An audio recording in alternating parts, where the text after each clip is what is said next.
오늘 본문은 예레미야 42장 7절부터 22절까지입니다.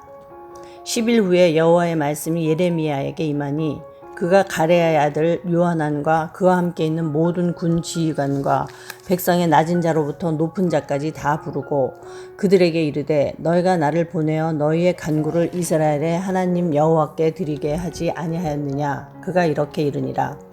너희가 이 땅에 눌러 앉아 산다면 내가 너희를 세우고 헐지 아니하며 너희를 심고 뽑지 아니하리니 이는 내가 너희에게 내린 재난에 대하여 뜻을 돌이킴이라. 여호와의 말씀이니라. 너희는 너희가 두려워하는 바벨론의 왕을 겁내지 말라. 내가 너희와 함께 있어 너희를 구원하며 그의 손에서 너희를 건지리니 두려워하지 말라. 내가 너희를 불쌍히 여기리니 그도 너희를 불쌍히 여겨 너희를 너희 본향으로 돌려보내리라 하셨느니라. 그러나 만일 너희가 너희 하나님 여호와의 말씀을 복종하지 아니하고 말하기를 우리는 이 땅에 살지 아니하리라 하며 또 너희가 말하기를 아니라 우리는 전쟁도 보이지 아니하며 나팔 소리도 들리지 아니하며 양식의 궁핍도 당하지 아니하는 애굽 땅으로 들어가 살리라 하면 잘못되리라. 너희 유다의 남은 자여 이제 여호와의 말씀을 들으라. 만군의 여호와 이스라엘의 하나님께서 이와 같이 말씀하시되 너희가 만일 애굽에 들어가서 거기에 살기로 고집하면 너희가 두려워하는 칼이 애굽 땅으로 따라가서 너희에게 미칠 것이요 너희가 두려워하는 기근이 애굽으로 급히 따라가서 너희에게 임하리니 너희가 거기에서 죽을 것이라. 무릇 애굽으로 들어가서 거기에 더 머물러 살기로 고집하는 모든 사람은 이와 같이 되리니 곧 칼과 기근과 전염병에 죽을 것인즉 내가 그들에게 내리는 재난을 벗어나서 남을 자 없으리라. 만군의 여호와 이스라엘의 하나님께서 이와 같이 말씀하시되 나의 노여움과 분을 예루살렘 주민에게 부은 것 같이 너희가 애굽에 이를 때에 나의 분을 너희에게 부으리니 너희가 가증함과 놀램과 저주와 치욕거리가 될 것이라. 너희가 다시는 이 땅을 보지 못하리라 하시도다. 유다의 남은 자들아 여호와께서 너희를 두고 하신 말씀에 너희는 애굽으로 가지 말라 하셨고 나도 오늘 너희에게 경고한 것을 너희는 분명히 알라. 너희가 나를 너희 하나님 여호와께 보내며 이르기를 우리를 위하여 우리 하나님 여호와께 기도하고 우리 하나님 여호와께서 말씀하신 대로 우리에게 전하라. 우리가 그대로 행하리라 하여 너의 마음을 속였느니라. 너희 하나님 여호와께서 나를 보내사 너희에게 명하신 말씀을 내가 오늘 너희에게 전하였어도 너희가 너희 하나님 여호와의 목소리를 도무지 순종하지 아니하였은즉 너희가 가서 머물려고 하는 곳에 칼과 기근과 전염병에 죽을 줄 분명히 알지니라. 아멘. 어제 본문 42장 1절에서 6절까지의 말씀을 살펴보면 바벨론의 보복이 두려워서 애굽으로 가려던 요하난의 무리가 예레미야에게 하나님의 뜻을 물었습니다. 어제 본문 42장 6절 새번역 성경으로 읽어보면 우리가 예언자님을 주 우리의 하나님께 보내는 것은 그분의 응답이 좋든지 나쁘든지 간에 우리가 그 말씀에 순종하려 하기 때문입니다. 하나님 말씀에 순종하겠다고 맹세를 합니다. 그리고 예레미야는 여호와께 기도하여 응답받는 것을 숨김없이 그대로 전하겠다고 말하였습니다. 그리고 열흘 후에 하나님은 예레미야에게 말씀하셨습니다. 오늘 본문 10절 말씀에서는 너희가 이 땅에 눌러앉아 산다면 세우고 헐지 아니하고 심고 뽑지 아니하리라.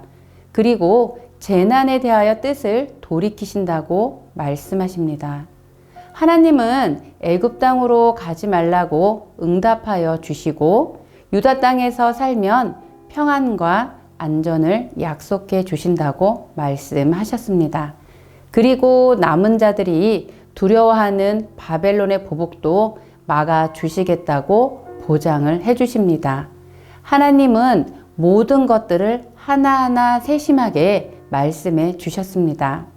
당시 유다 땅에 남아있던 자들이 보기에는 애굽은 전쟁의 위협도 없고 양식도 풍부한 땅처럼 보였습니다.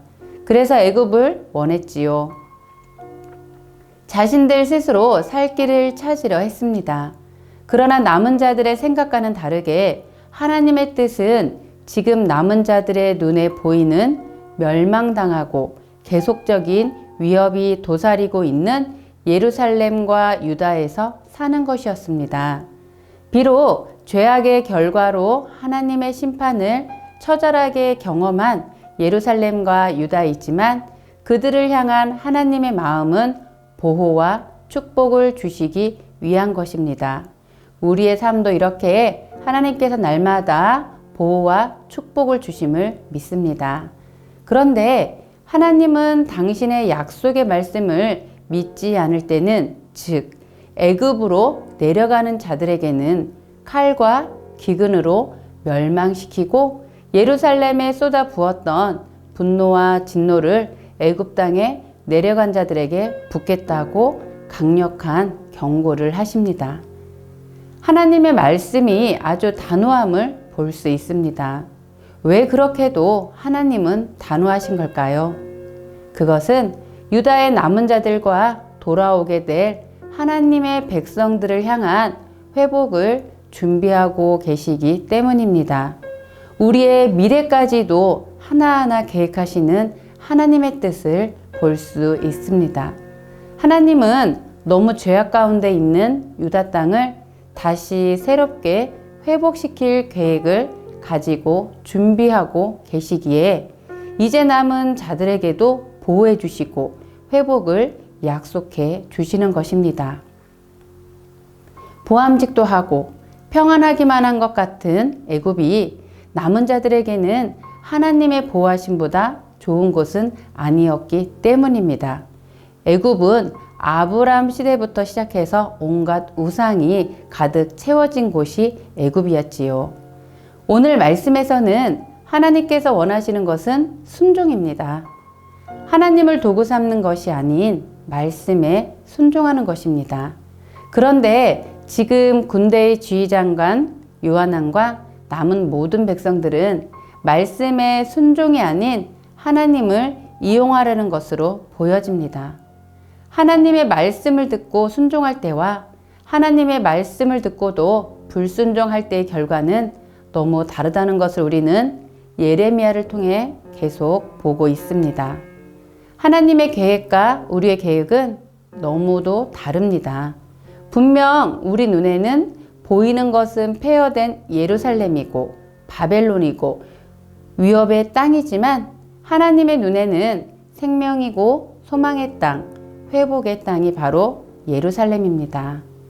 요하난을 비롯한 유다의 남은 자들은 비록 겉으로 보기엔 믿음이 좋아 보이는 것처럼 하나님의 뜻을 알기 원했다 할지라도 결과적으로 볼 때는 오로지 자신들의 평안에만 관심이 있었습니다. 그렇기 때문에 애굽으로 가려고 하는 사실 자체가 벌써 하나님께서 왜 유다를 심판하셨는지에 대한 심판의 의미를 아직도 깨닫지 못하고 있음을 보여주는 것입니다. 요하난을 비롯한 유다의 남은 자들이 예레미야에게 중보기도를 요구하였던 것은 순전히 개인적인 목적을 위한 도구로 사용하는 것에 불과하였습니다.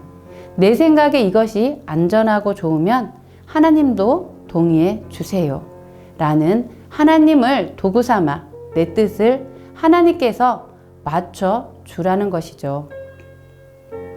가장 어리석은 짓, 내 삶의 주인을 하나님으로 모시는 것이 아니라 내가 주인 되어 지금 살고 있다는 것을 보여주는 죄된 마음입니다. 순종은 나를 책임지시고 인도하시는 창조주 하나님의 말씀을 기꺼이 그대로 따르는 것입니다. 비록 그 말이 내가 듣기에 불편해도 나를 끝까지 책임져 주시겠다는 하나님 말씀에 기꺼이 반응하는 나의 모습입니다. 우리 모두는 순종을 배웠으면 좋겠습니다. 내가 보기에 좋은 것을 계획함으로 내가 더 나은 삶을 살 수 있다는 착각이 아닌 나를 인도하시고 나를 책임져 주시는 하나님이 나를 위해 언제나 최선의 것을 준비하고 계심을 믿으며 기꺼이 순종하는 삶이었으면 좋겠습니다.